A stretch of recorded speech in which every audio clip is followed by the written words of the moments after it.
great to be sat with you today, speaking with you about such a game that's brought so many people together 20 years later. So we are going to dive right into some questions. Please can you, though, first introduce yourselves and the roles you played in the development of The Angel of Darkness? I'm Alex Davis. I've been a programmer in the video games industry for a very long time, and on Angel of Darkness I worked on the world building system, the map system, game logic, triggering, and then towards the end anything and everything, because everybody was just piling in to get it done. I'm Gerald Carroll. I animated Curtis in Angel. That's it.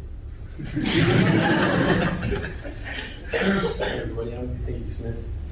I'm not Jeremy McGruber, so I'm a games industry veteran, so 25 years in the industry. But before I was a graphic artist, worked on the backgrounds and novels from Tomb Raider, Angel of Darkness. So. Brilliant, thank you very much. So, work on The Angel of Darkness began after the completion of The Last Revelation and for a time alongside the development of Tomb Raider Chronicles. What was the feeling at Core Design around that time? Take us back. This is we're going back a very long time, but Chronicles was a relatively simple project to work on as far as Tomb Raider goes, so in a lot of ways that was quite relaxing after Last Revelation, but there was concern about Angel of Darkness, about sort of the planned scale of it, and whether that matched the amount of work that was being done on it at the time. It was a very small pre-production team working on it. It should have been much bigger, stuff should have been going on the fact much earlier, so I think there was concern about Angel of Darkness being on the off.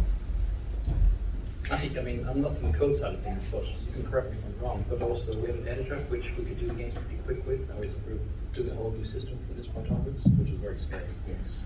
And the building was really short. We realised we had to go up the stage again. If you do that, because it's like the microphone's really quiet, it's the idea. Hello. Okay.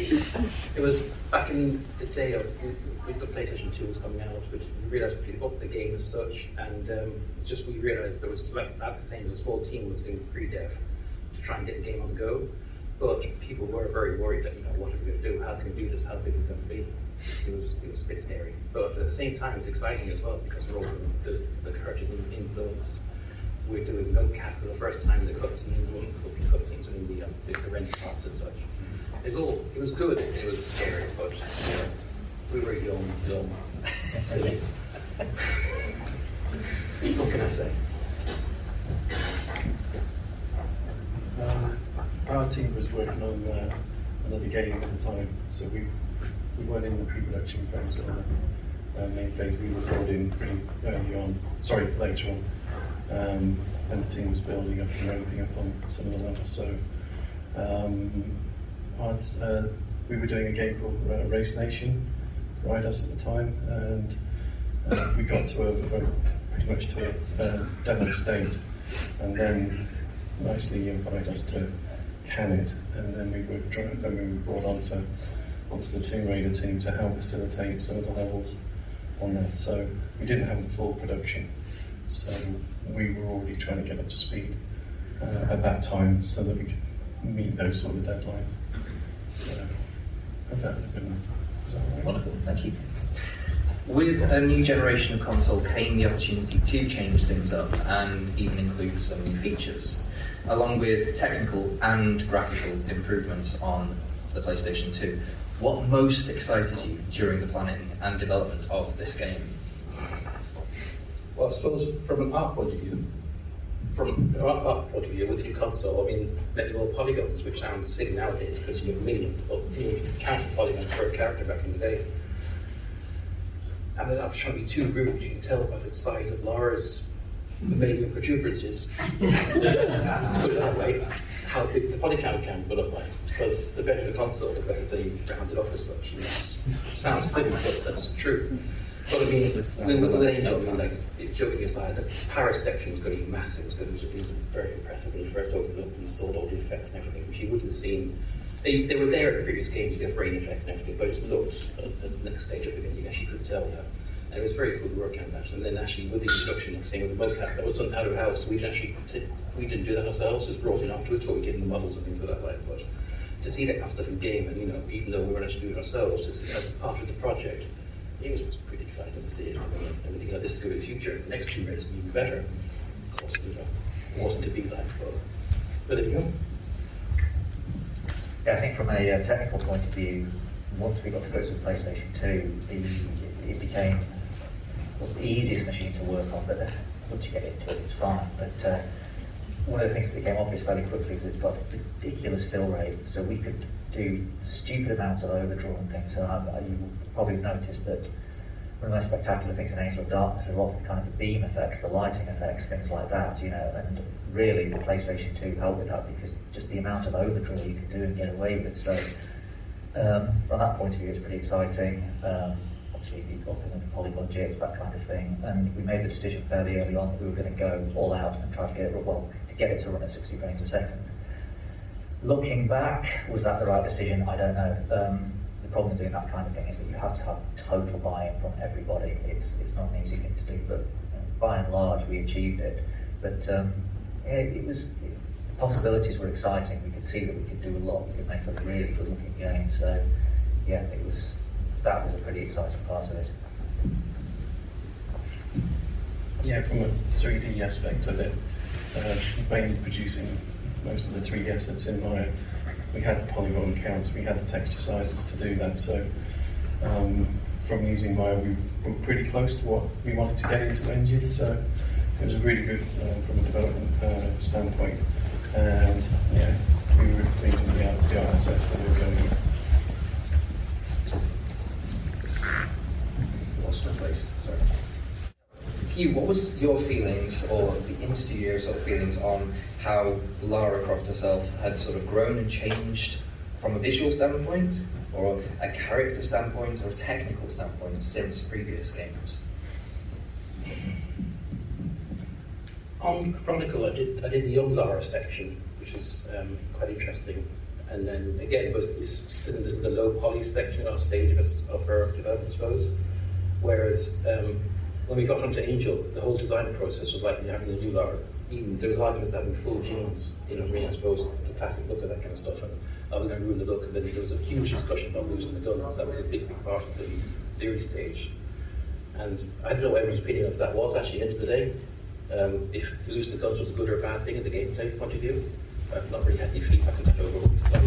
I said to some during the sign just now, I worked on Tomb Raider, and that was 20 years ago for me. And since then, I've not even seen a Tomb Raider game, to be honest. And then I didn't realise all you guys were so much into this still. It's a huge business. So I'm asking you some questions in a minute about this kind of stuff. But it was. I don't say it's scary because we were a big team.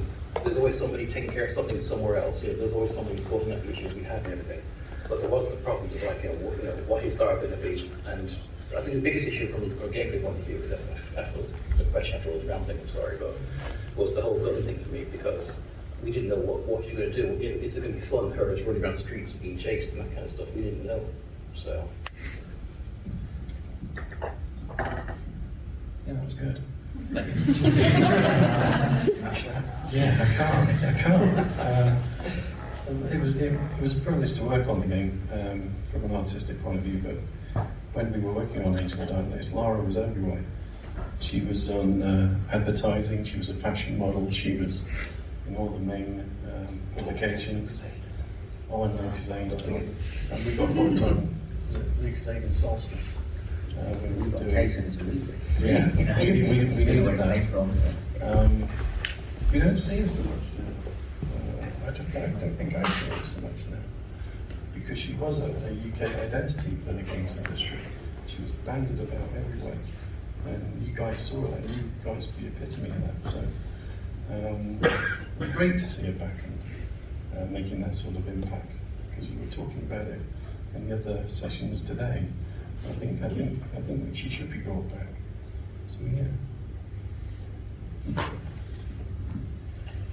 I think from coming to these events, everybody has their sort of their own idea of Lara, I think. But something that Ash said earlier really struck a chord with me, because I think Angel of Darkness, and especially seeing the trailer video just then, very, very dark and very gloomy and very, very serious. And I think, well, yes, well, all we were all quite young, but something Ash said really struck a chord, because one of the things I've always thought of, I liked about the Tomb Raider games, was they were boys' own adventures. They were like 50s adventure movies, but with a woman in it, which is kind of, and I like the self-contained nature of them. And so the idea of Angel of Darkness teasing out all this kind of huge, heavy, sort of dark, dingy, gritty backstory, I don't know, that never really appealed to me that much. I mean, I'm not a designer, I'm a programmer, so therefore, sort of, what I think about it doesn't really matter.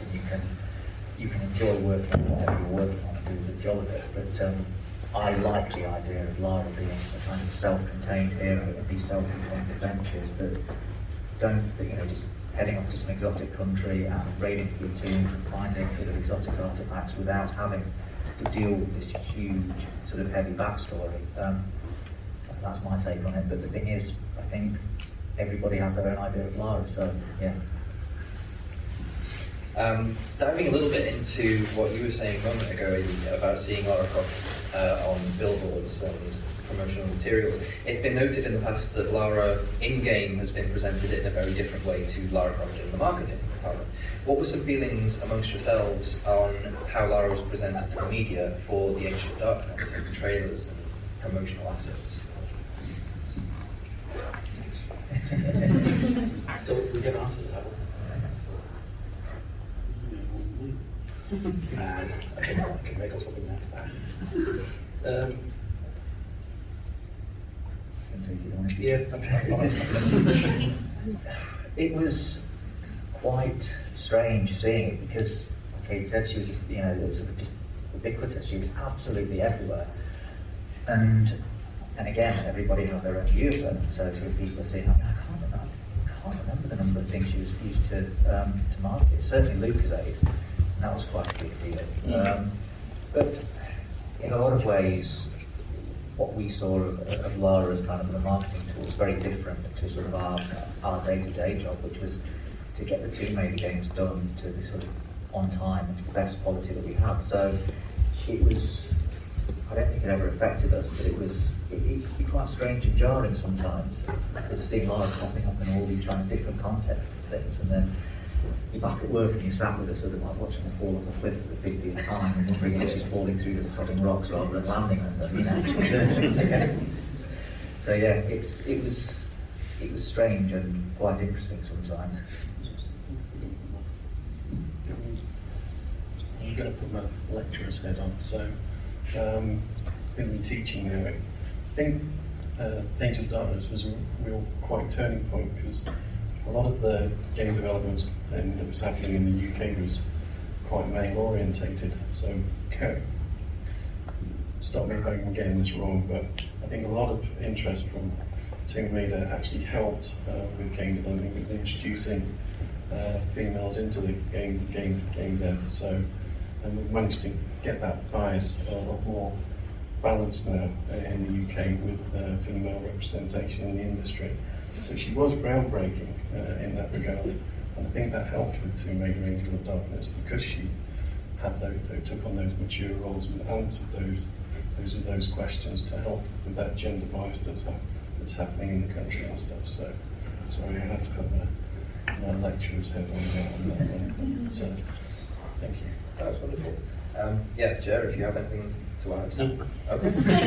So I'm going to immediately come back to you with another question, because Angel of Darkness introduced players to Curtis Trent.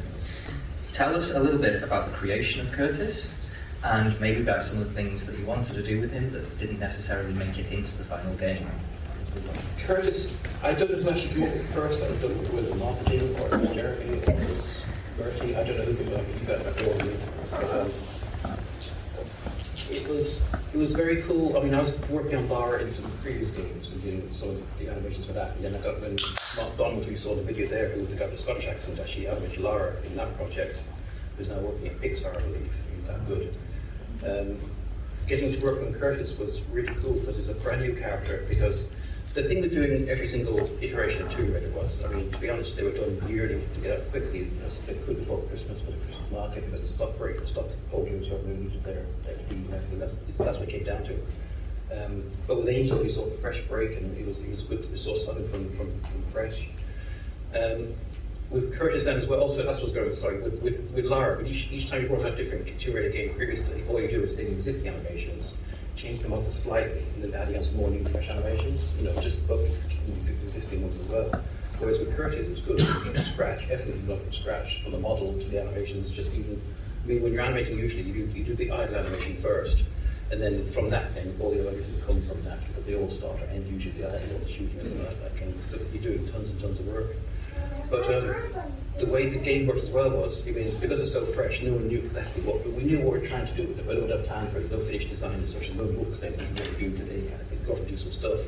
So at the start of it, I mean, it was a long 3-year cycle as well over the project course and everything. So for the first good few months, we were all doing little bits of like exploratory work and messing around with working things as well. I was doing little animations of stuff for Curtis, and he was doing all this. I was hearing these powers he had from Merton. He was throwing at it. You can do this today, you can do this. And they had this thing called a chapter, and I think the name changed instead, which is this spinning blade. Shurigan, yeah, we used to call it a chapter back in the day, like, but I mean, there was a whole series of animations where he's taking this out, and he pressed the buttons, and out come the blade, and he threw it around the room, and controlled it with the powers. It came back to you, co-watch and this kind of stuff, and it didn't go in the game because coders who weren't here said no. I think it was an AI issue, to be honest, at the end of the day. Like, but I mean, there was lots of things. You saw some of the cutscenes. You fully have powers, you can pull doors down from the roof, but you can see that kind of stuff in the game. But it's the way it was. I mean, he was cool. I mean, I was just again watching the video from back then. I forgot about the whole motorbike stuff he had as well, driving around Paris. It's 20 years, guys. I'm sorry, but it was very interesting and very cool. And it's a shame not everything went into it at the end of the day, because there were some very good ideas flying around. But I mean, at the end of the day, the project had to get finished. It was getting towards the 3-year stage, and people were saying, get the game out, So things had to get cut back. Same with also in every game. So.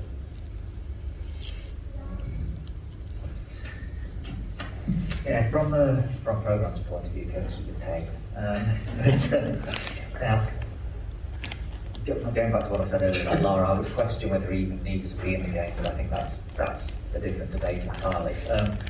But when you're doing any game that has multiple characters in, it just increases the amount of work to do, because he has to work in the environment. And by and large, the environments and the metrics and everything are designed around Lara, around the initial set of Lara animations, and then you took Curtis in there and it's like, oh, he doesn't work, all the jump distances are off, everything like that.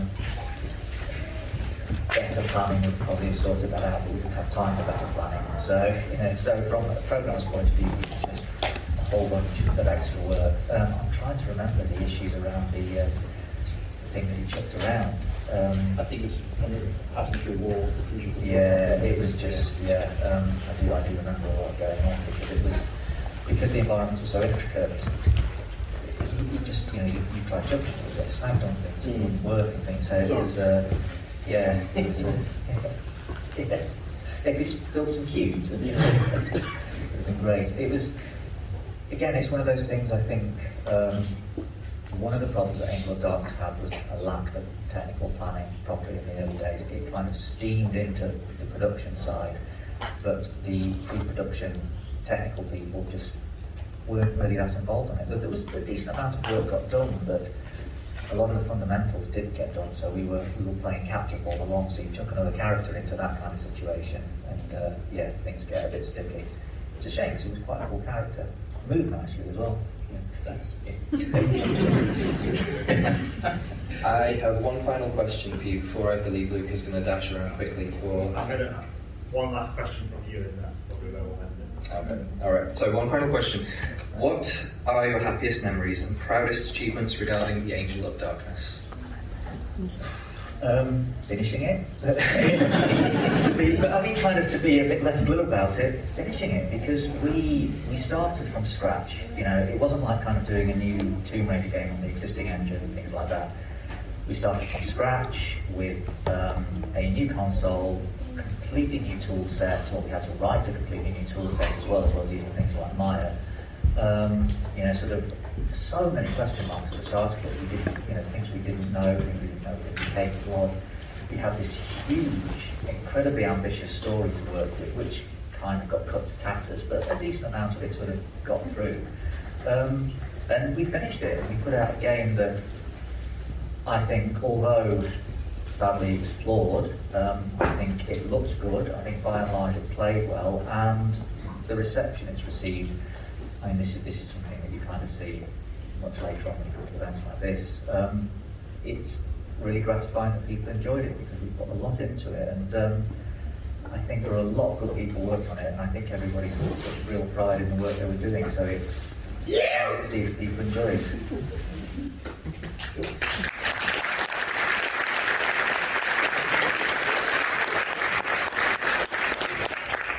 I just got to echo what Alex said about that, because like I said, as further on, like, I mean, I've been on this for 20 years, I've had nothing to do with Tomb Raider whatsoever, and like, to see this from what we did as a job 20 years ago is pretty amazing, to be honest. I mean, seeing people that are really into it still, I mean, the first time I met you, I've seen you on some videos, and Richard's met you so many times as well, like, but to see what you've done, and this group of people who are still into the game after all these years is, I mean, you must have done something right somewhere, I guess. But, I mean, to be honest, I mean, for me, I was just happily animating away in the middle corner. I mean, I wasn't involved in the design kind of thing. I was given a list of stuff you've done for that day kind of thing. You go off and do it. And like, again, like Alex said as well, get the thing finished. Because I remember at one point, I remember doing that whole chapter, whatever it's called, the animation, and then I showed some investors come around at one point, and they come around, you stand up and show us, and I say, Jared, quick, show this thing. So we showed that, like, and a year later, they come around, the same guys come around again, and Jared, show the same animation again. He's like, it's been a year, come on. It's got to do something different now, you know? It's dragged on and dragged on. But I mean, again, I mean, I haven't seen Alex in 20 years. This is the other ridiculous thing as well. And to think that all this time's passed and it's still popular. I know it's still going through Bristol and everything as well, but I mean, because it's a different company and it's still in that respect. But I mean, to think that people still like this game, still play it, and I mean, we're sat signing stuff, and I've seen people bringing up stuff, and you know, people posted some books and pictures and T-shirts I've never seen before, and it's still out there. So it must be a big thing for you guys, which I'm really appreciating now. So I'll say thank you for still liking it. Really. Thank you.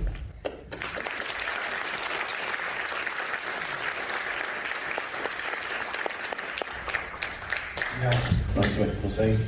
It's really great that you guys have gone and made it into the cult.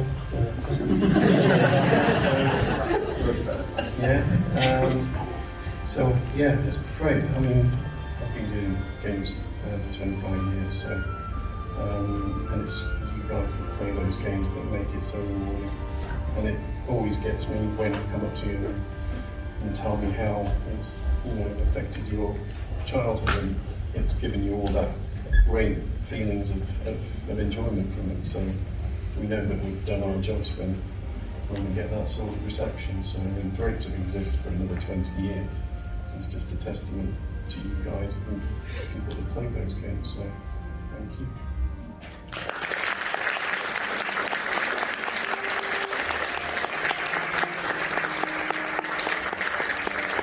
Just finish on saying yes, well, everyone here is to celebrate the game itself. It's also to celebrate you guys, the work you did, the designers, the animators, the programmers, the musicians, the writers.